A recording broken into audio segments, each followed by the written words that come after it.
Hello and good evening to you. It's News 360 and it's live news up here at Desawe in Kanda. My name is Alfred Okansi. And I'm Natalie Fort. A look at the top stories this evening. News 360 headlines is brought to you by Deluxe Paint, Heaven Black Mosquito Coil and Spray. IDEC Ghana recommends splitting of the Electoral Commission to solely run elections.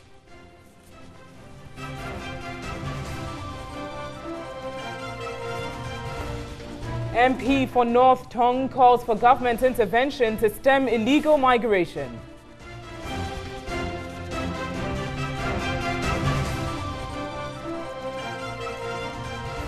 Also, businesses urged to incorporate cybersecurity into corporate strategy.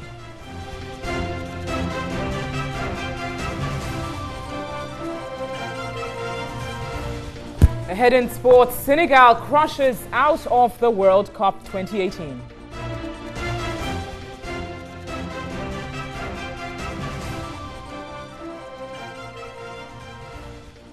German Chancellor urges European leaders to find solution to irregular migration.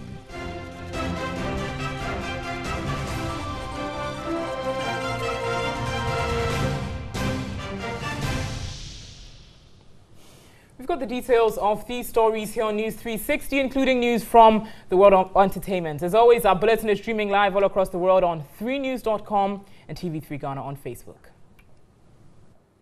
60 segment is brought to you by Premier Health Insurance.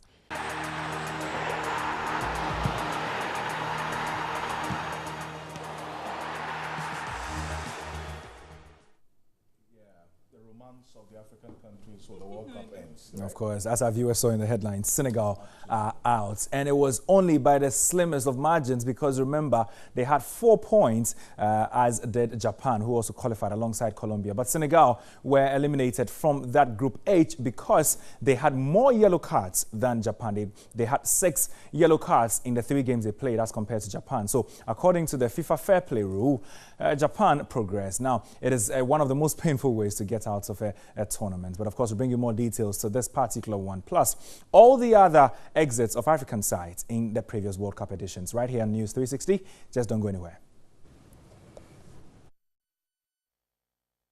Premier Health Insurance.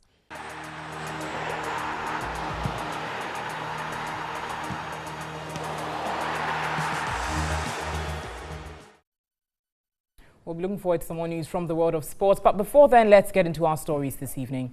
The Institute of Democratic Governance, IDEG Ghana, has recommended that a separate entity should be created to regulate political parties while the current Electoral Commission concentrates on running of elections in the country. Now, a research fellow at IDEG and a senior lecturer at the University of Ghana, Professor Joseph Achu Aye, explained that the Electoral Commission is overwhelmed with a lot of functions, which is making it inefficient. Speaking on the sidelines of an IDEG National Forum under the theme, Civil Society Organizations' Role in Transforming Local Governance Reform in Ghana, Professor Joseph Achu Aye referred to the Electoral Commission's failure to regulate political parties in the country. He attributed this failure to the lack of implementation of regulations, which have resulted from the fact that the EC is weighed down with a lot of functions. The EC is supposed to regulate the behavior of the political parties in terms of even demanding that they present audited accounts. The EC is unable to do that because it is saddled with a lot of responsibilities. So I would propose that the function of regulating political parties must be hived off from the EC and given to another institution which will be more effective so that the EC can concentrate on the elections themselves, demarcation of electoral boundaries, etc., etc. On the elections of municipal, metropolitan and district chief executives, a senior research fellow with the Institute for Democratic Governance, Dr. Kwesi Jonah, said the process will help deepen the country's democracy. He added that it will promote greater transparency, accountability and improve the quality of MMDCEs. Accountability will improve. At the moment, for most MMDCEs, all you have to do is to please the president because he appointed you and he can also fire you. But if the people in the district elect you, you better listen to them, to what they are saying, because if you are not accountable to the people living in your district, that is your end. You are not going again. Both Professor Ayer and Dr. Jonna indicated that the approach to appointing 30% of the assembly members should be reviewed to bring in more experts and vulnerable groups. The argument about the 30% is that they should bring those who are appointed should bring in their expertise. But what we are now seeing is that the 30% is only packed by the party. Rather, we are using the 30% system to reward party members who contributed to the victory in the campaign. So it is not working. What you are suggesting is that abolish the 30% system. Set it aside for women and other disadvantaged groups. Well, the Member of Parliament for the North Tongue constituency, Samuel Okudzeto-Ablakwa, was on Thursday refused by the Speaker of Parliament to comment on a statement presented by Deputy Minister of Foreign Affairs on the state of Ghanaian migrants elsewhere. The Speaker said Samuel Okudzeto had already discussed the matter in the media when he should have first done that in Parliament. But the minority insisted the Speaker's ruling was alien to the House and the rules. Deputy Minister of Foreign Affairs Habib Tijani, on behalf of his minister, made a statement on the floor of Parliament regarding Ghanaian migrants, which few weeks ago dominated the media space.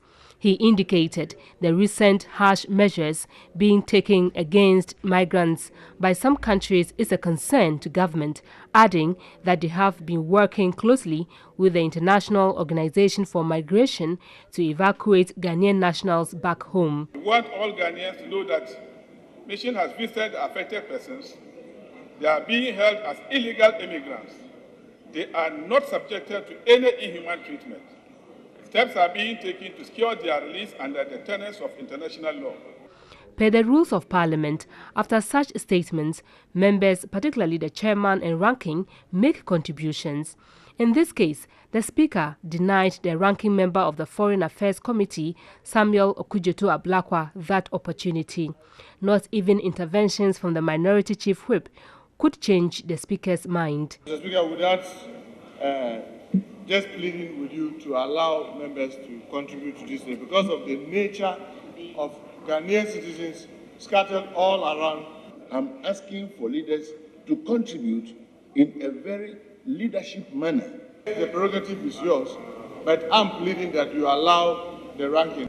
The Honorable Ranking forfeits his right to bring this matter right before the House because when he had the chance, he did not go to Ahimfie. Any honorable member who intends to bring a matter before this House by our rules and privileges must come to this House and not turn it into a gallery of media play. The Minority Chief Whip then decided to cede his place for Ablakwa, but the Speaker will still not budge. Mr. Speaker, with a greater respect, the issue about Ahimfie and all that Mr. Speaker has said, with a greater respect, Mr. Speaker, it's not part of our rules. If you look at statements, and that's why I was pleading that if it's about managing the time, allow the ranking, I'm ceding off my place for the ranking to make the comment. That is my ruling. Honorable Minority Leader, if you want to make a contribution, as I've given you the chance to make, you may do so. Otherwise, the majority may contribute and we end any discussion on this matter. Meanwhile, Samuel Okudzeto-Ablakwa, in reaction, described the Speaker's action as alien to the rules of the House. He says the Speaker is engaging in partisan politics, which is not good for the country and its democracy.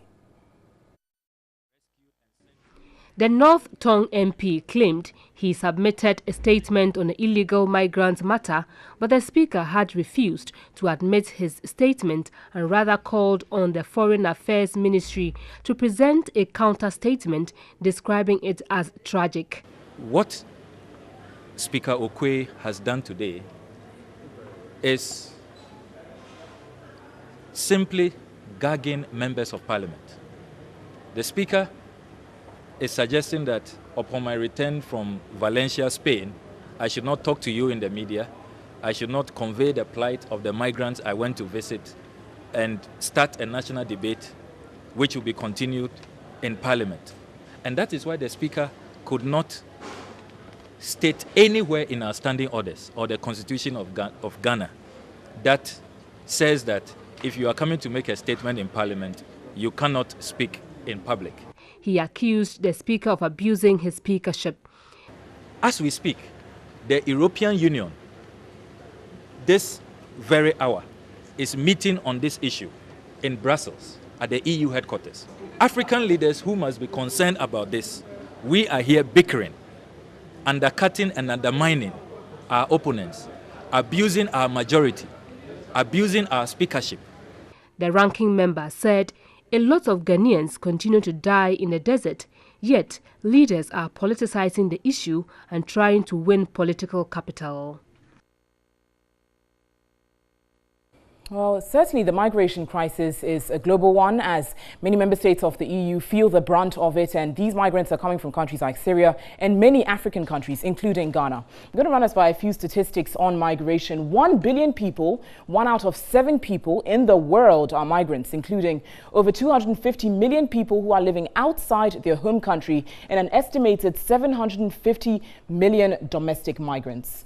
In addition to that, more than 700,000 migrants have reached Europe by boat so far this year, and most of them land in countries such as Italy, Spain and Greece. And like the MP was saying earlier, the summit, the EU summit on migration that was in fact held today, is going to resolve some of these issues and see how EU member states can better handle the issue of migration. Italy, with 41% of the traffic, once again took in the lion's share of African migrants, and it's certainly a concern because many of these migrants are African and some of these migrants are in fact Ghanaian. Alfred, over to you.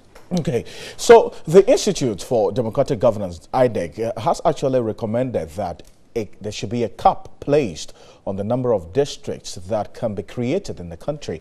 Now, a research fellow at the Institute, Professor Joseph Achuaye, explained that this minimizes the practice to establish a political advantage for a particular party or group by manipulating district boundaries.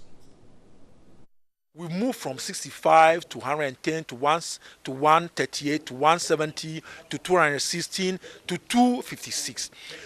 Professor Achuaye noted some of these districts created are not economically viable.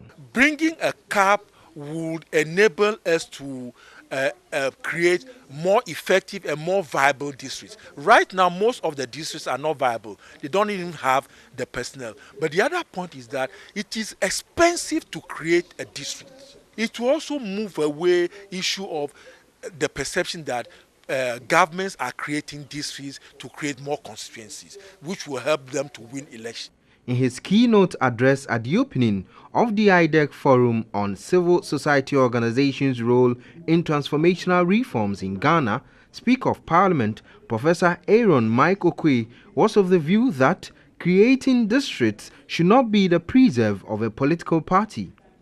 Every amendment must particularize the problems that we have all identified over the years. When we create new districts, what is the authority that creates them? And what are the limitations of the power of that authority? No political party should have that exclusive power so that we create districts and with the aim of having constituencies out of the districts. He indicated that in reforming local governance, election of MMDCs and participation of political parties in local level elections should go beyond constitutional amendment. Professor Okwe stated the assemblies need to be provided with both human and financial resources. All other allied matters that will go to strengthen the system as a real countervailing authority is the area that I am particularly very, very much interested in. Because merely bringing political parties to district assemblies will not do anything for decentralization. Okay, let's still stay on a number of issues that's just gone by. Dr. Edward Brenya is a senior political science lecturer at the Kwame Nkrumah University of Science and Technology. He joins me on the telephone. Dr. Brenya, thank you very much for your time. Now, let's start off with where the minority raised concerns about the conduct of the speaker, which they say amounts to some form of gagging. Now, you studied the orders, the standing orders of Parliament. Is it alien indeed to say that because a member has started discussing an issue in the media, they cannot raise it on the floor? Good evening to the listeners to it. But it is very interesting that Parliament, who was my lecturer at Legon and a champion of freedom of speech, today would actually make that kind of argument that just because an issue has been raised by a member in the media, that member loses the privilege to comment on the issue in Parliament. If representative democracy is anything to go by, then you would expect that representatives, that is members of Parliament, will actually engage their constituents or people that they represent and collate their views so that they can bring those views to Parliament. And I was a bit worried when the Speaker actually said he loses the privilege of an initiate. Because he spoke in the public that he loses the answer. I don't think that is in consonant with our democracy and democratic practice. But how does the continuous disagreements by the minority and also the Speaker hurt the work of Parliament? Because if you look at this particular Parliament, the minority has on countless occasions accused the Speaker of trying to gag them or not giving them the opportunity to speak. This is about the uptenth time this is happening. Yeah, I think the boy lies much in the court of the Speaker. He is the leader of the House, and I believe that at this point he should live beyond partisan. He's not supposed to be president, even though he was appointed by the current government. He should be the Speaker and allow equal chance to both the majority and minority. Some of his actions that sometimes go to support the minority claim that he's gagging against them, and I think it's not fair. Dr. Brenya, I'd want to thank you very much for your time this evening. I'm indeed grateful. Edward Brenya, Dr. Edward Brenya is a senior political science lecturer at the Kwame Nkrumah University of Science and Technology, joining us on the telephone. Absolutely. You're still live here on News 360. On MTN Visual Reports this evening, our citizen journalist Mohammed Amin reports on constant flooding at Lakeside Estate in Accra anytime it rains.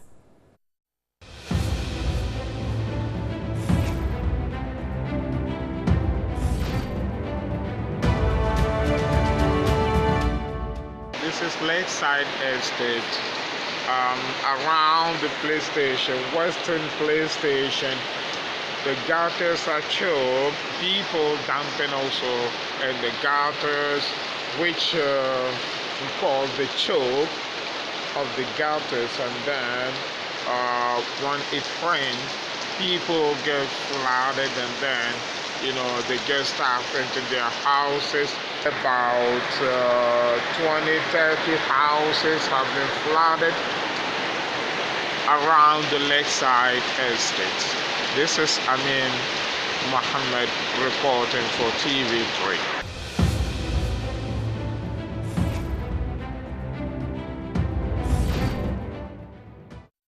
Certainly a worrying one there. Remember that you can also send your visual report via WhatsApp number. That's 055-1433-044. 055-1433-044.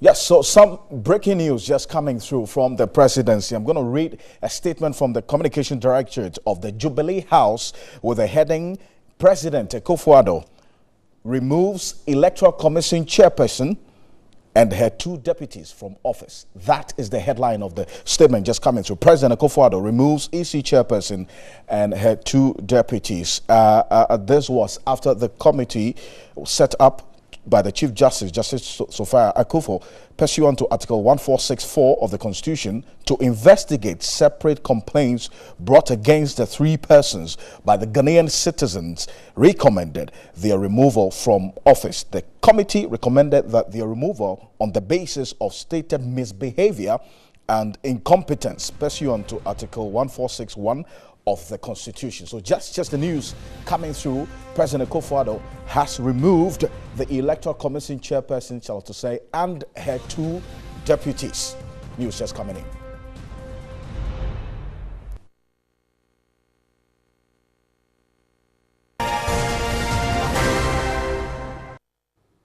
Thanks for staying with us. Good evening. Time for business. My name is Nanekia Mensah-Brampa. Financial experts have called on the Bank of Ghana to investigate chief executives who contributed to the collapse of UT Bank and Capital Plus. They are of firm view that those found culpable should be prosecuted to deter other CEOs from conniving with some shareholders to dupe the depositors. The experts were speaking at a forum to discuss corporate governance for financial institutions. The forum was organized by the Institute of Chartered Accountants Ghana, ICAG. Discussions centered on explaining how some financial institutions collapsed after promising huge interest rates for depositors. They again focused on the need for accountants to assist managing directors of financial institutions to tighten internal controls. But some of the accountants argued that some managing directors have deliberately refused to abide by their professional advice. Based on that, the financial experts have called on government to investigate managing directors and CEOs who have contributed to the collapse of banks in the country. A financial consultant, Dr. Dan Sedo, said those found culpable should be punished. When others entrust you with their resources, the least you can do is to preserve those resources. And so we would encourage everybody who is in charge of the resources of other people to behave and conduct themselves properly. Senior country partner for PricewaterhouseCoopers, Visha Shiagbo, urged accountants to be firm in the execution of their duties. Based on the practical knowledge that we gain through our training, accountants are in a very good position to advise management teams and board of directors as to what the necessary checks and balances, if I can use that term, that will stand the organization in good stead. Chief Executive Officer of the Institute of Chartered Accountants Ghana, ICAG, Paul Kwesi-Ajimai, encouraged its members not to be afraid of dismissal after providing advice to their managers. Integrity is our motto, and then that is what we can do. I mean, if you are afraid of maybe losing your job, too bad, but that's what you must do. Speak, speak and speak. Present the figures as they should be, and people will definitely listen. If people don't listen, we've had instances where people really spoke. They lost their jobs and they've become heroes in our system. So speak, present your job as you should be, and then who knows what happens tomorrow. The Business Operations Manager of the E-Crime Bureau, Philip Dankwa-Debra, has urged organizations to incorporate cybersecurity into their corporate strategy in order to protect their investments. Now, he made the statement in an interview with TV3 Business at the opening of a training program on cybersecurity for executives. Today's online age presents a number of threats to businesses and their customers in the form of security risks and cybercrime. The situation is made worse due to the existence of a widening gap between manpower and resources needed by businesses to protect their data. At the opening of the cybersecurity program for executives, the commandant of the Kofi Annan International Peacekeeping Training Center, Air Vice Marshal Griffiths Evans, indicated that the enabling power of information communication technologies offer businesses immeasurable opportunities in conducting their operations. They are also exposed to cyber fraud and insecurities that can potentially destroy their organizations in a matter of minutes. Cybersecurity is therefore no longer an IT issue, but now a function of an organization's risk management. Cybercrime damages are expected to cost the world $6 trillion by 2021. Business Operations Manager of the E-Crime Bureau, Philip Dankwa Debra, noted that adopting innovative technologies and a continuous quest for growth and cost optimization is important. It's important to prepare the environment that we work in. Since now everything is going digital, everybody is following the digital trend as to how to solve everyday life issues. When it has to do with revenue collection, when it has to do in simple transactions. And now we have mobile interoperability, which has come to stay. And we rather come to terms with the reality and see how best we develop strategies, to tackle the threats. A participant Deputy Commissioner in charge of Finance with the Ghana Revenue Authority, Kwesi Ejekum, stated that the training program falls in line with the authority's efforts to digitize its entire operations. We need knowledge in cybercrime to protect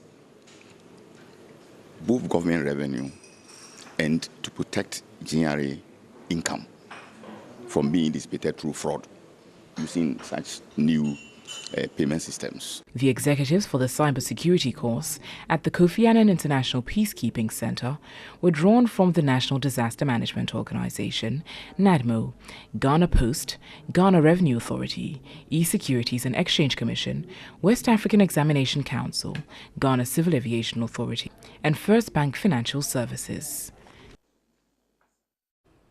And talking about the digital age, animation app developer Razak Isaka has won 200,000 cedis for emerging the overall winner in the MTN Apps Challenge Competition version 5.0. Now, Razak Isaka, apart from taking home the enviable prize, also won the best animation video titled Man Must Chop.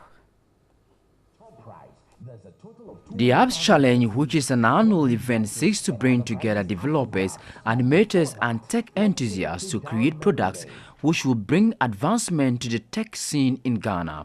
After a series of roadshows, more than 190 applications were received.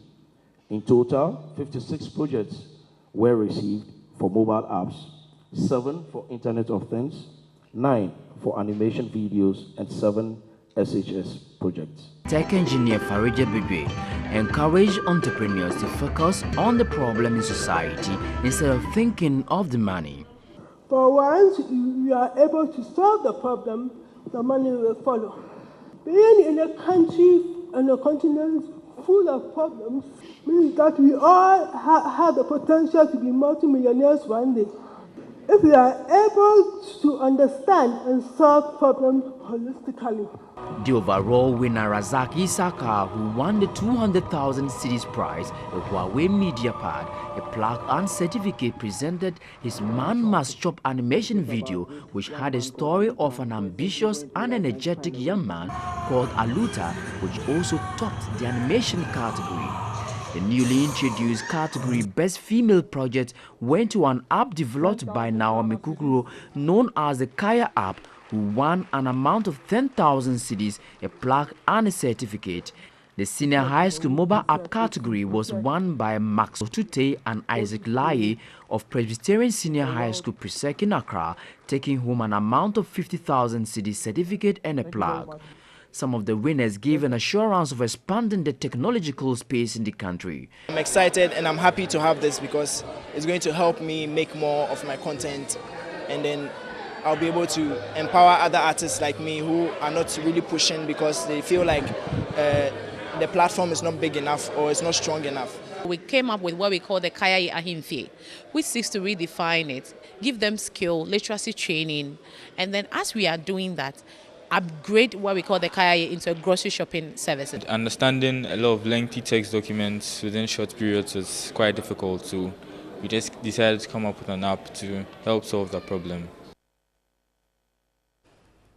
Well, interesting applications there. We'll look out for that. But let's move on. And the country director for Crown Agency says over a 3-year period, the agency has saved the government about $1 billion in 150 projects. Now, he disclosed this at an opening ceremony to outdoor a new office space at Ridge in Accra.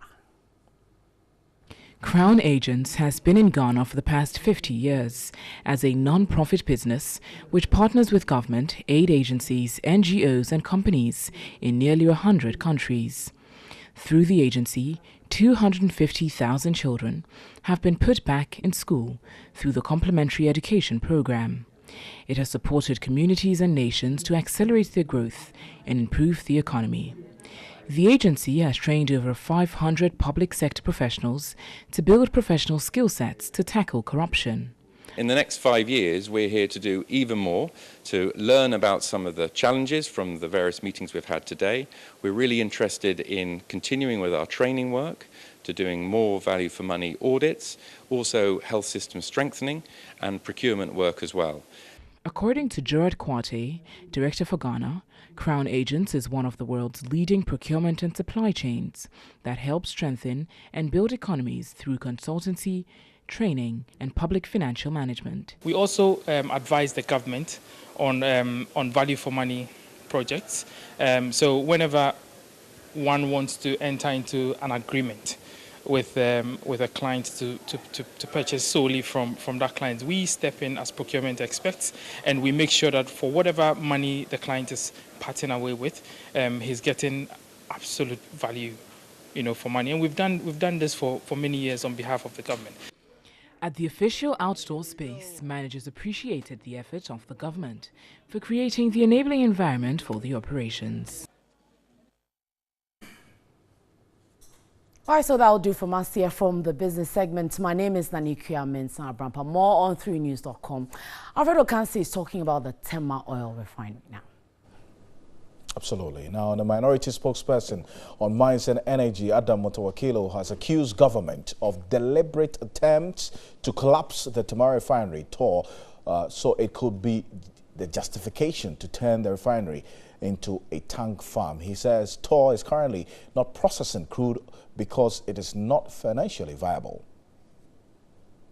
Adam Mutawakilu blamed the energy minister for the Tema oil refinery woes. The Minister of Energy, early May, at OTC, that is Offshore Technology Conference in Houston, Texas, made a categorical statement that Tor will be turned to a tank farm. What are you implying? That means Tor is coming to an end and all the equipment they have will not operate any longer and it will be converted to storage of petroleum products. Then by this, on what basis can Tor go to the market and borrow to process crude? He said government wants to turn the facility into a tank farm, reason why attention is not being given to its viability. The Damango MP also urged the Minister of Lands and Natural Resources to admit that Operation Vanguard, set up to deal with illegal mining almost a year ago, is not yielding results and asked for a change of method. If the water bodies are not clean, that means Kalamse is ongoing. I think that the minister should admit that Operation Vanguard is not yielding results and therefore tackle the structural issues. What do I mean by structural issues? Mineral Commission should be resourced adequately so that its presence could be felt at the district and the mining communities. The capping of their IGF of 64% should be lifted. He was surprised that the sector minister and the president are contradicting themselves as to when the ban on small-scale mining will be lifted. Some few days ago, the president indicated clearly that small-scale mining will be lifted very soon, categorical. Today, the Ministry of Lands and Natural Resources is now saying that until the water bodies are clean, they will not be lifting of the ban. Contradictory statements. And that shows lack of collaboration and coordination. In some other news this evening, former Attorney General Marietta Brew Appiah-Oppong has been appointed to the Court of Arbitration of the International Criminal Court, that's the ICC, for a 3-year period. The decision was taken at an ICC World Council meeting, which took place in Paris, France on June 21, 2018. A letter from the President of the Court of Arbitration of the ICC to the former Attorney General and Minister for Justice expressed appreciation that Marietta Appiah-Oppong had accepted the appointment appointment, noting that her decision makes the court a fully gender-balanced and regionally diverse one.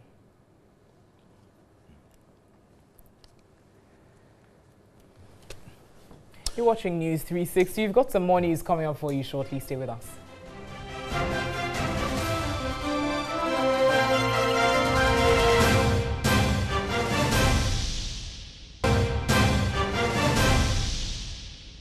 Welcome back to News 360. Now let's go back to the news we gave you early on with the President Akufo-Addo removing the Electoral Commission chairperson and her two deputies.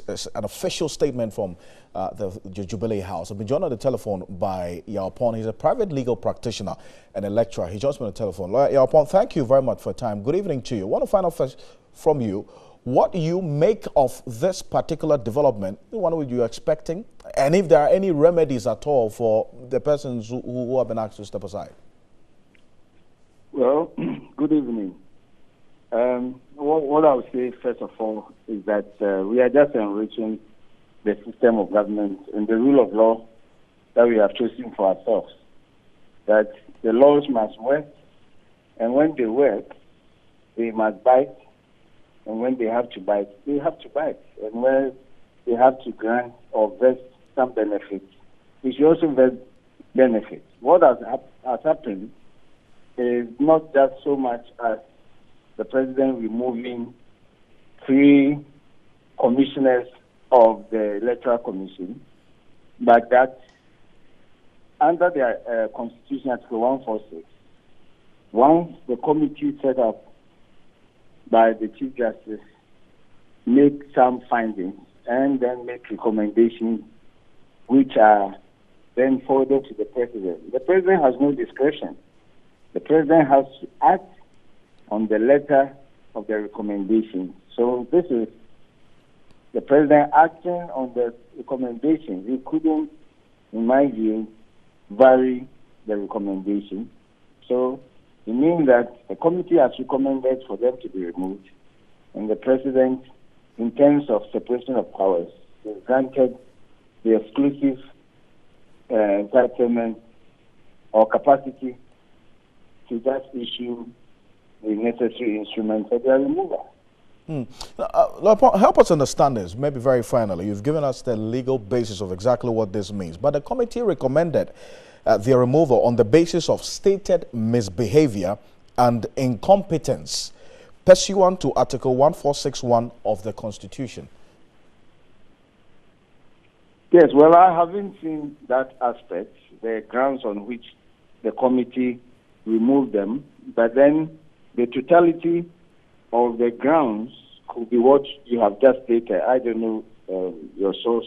Well, it's actually the official statement from the presidency. So, well, then it means that that is what the committee asked the president to do, and the president has no option than to act. That is what the Constitution says. Shall act on the recommendations. Lawyer, I want to thank you for your time this evening. I'm grateful. Lawyer Yaopon is a private legal practitioner, giving us a lot more understanding of what we've just been told from the presidency. The removal of EC chairperson and 2 deputies based on the recommendations of a committee established by the Chief Justice, Sophia Kofo, and the removal on the basis stated misbehavior and incompetence on the part of the 3 persons that have been removed. They've actually been asked to hand over to the the Director for Human Resource and General Services of the Electoral Commission, and the President thanked them for their services to the nation. Up next is some entertainment news. In entertainment news this evening, in September 2017, actress Blanche Warai, also known as Baby Blanche, launched a campaign dubbed Operation Remove Your Pants, encouraging women to stop wearing panties. She came under a severe backlash, with many insulting and describing her as ignorant. Contrary to views that she crumbled under pressure, the actress says the campaign was successful. You still don't wear drawers? I am done talking about Operation Remove Your Drawers. That was no, but like a lot of people followed it, can and we they got to know the face, the personality, Baby Blanche, and they want to find out 1 year on. They want to find out if you are still not wearing drawers. You are still not doing. I practice what I preach. Right, so the last time we spoke to you was September. Yes. And it was about your campaign, UDROS campaign. Okay. Operation UDROS. Asking women, asking young girls not to wear pants. What happened with that very campaign? It went well, to the best of my knowledge. Everybody from far and near heard about it. Most disagreed. Some also condoned it. It's part of the plans you were supposed to deal with SHS students. And Yes. I did a few communities, like about 4. I did in Odoko area there. I spoke to it was more like a door-to-door kind of thing. But my schedule wouldn't allow me because I'm still schooling. And I had other projects like my talk show, Girls with BB, coming very soon. Now we pick interesting topics concerning relationship and even lifestyles of ladies in general. For instance, when some even broke their virginity, why they broke it at that age, sex toys and human beings, which one do they prefer? So I can't just give it all to the campaign. A lot of people rubbished it right at the time it landed. It was dead on arrival. Were you surprised when they were chastising me? Somehow. The health benefits was ignored though. They were only listening to, okay, she says don't wear panties, but they were not listening to the education. This is Ghana for you. I really didn't want to pay mind to it. But you crumble under the pressure? Not at all. Run away from your baby? Not at all. I knew what I was doing. I did it and it reached far as I wanted it. You couldn't soak the pressure? I'm done. No, it had nothing to do with pressure. Because I knew, no. Throwing jabs from left, Who said I didn't know it was going to come? Because I know my people. I know my people that there's no way at the first point they will just accept it like that. They will make all the noise. They will come in my inbox on Facebook, on my Instagram, and DM me, baby, I want to be part of your campaign. Baby, I'm proud of you. Baby, it's true. I've practiced it. But put the camera on them, and it will be a different story. Well, so that's it for the news this evening, but just keep this in mind. We're going to be going back to that particular story coming from the presidency about the sacking of the EC chairperson and the 2 deputies. In our subsequent bulletins, going to be a lot more on this particular story just coming through. My name is Alfred Okansi. I'm Natalie Fort. You can also get more on that on our website. It's 3news.com. Watch news at 10, which will simulcast on our sister station 3FM 92.7. Thanks so much for watching. Enjoy the rest of your evening.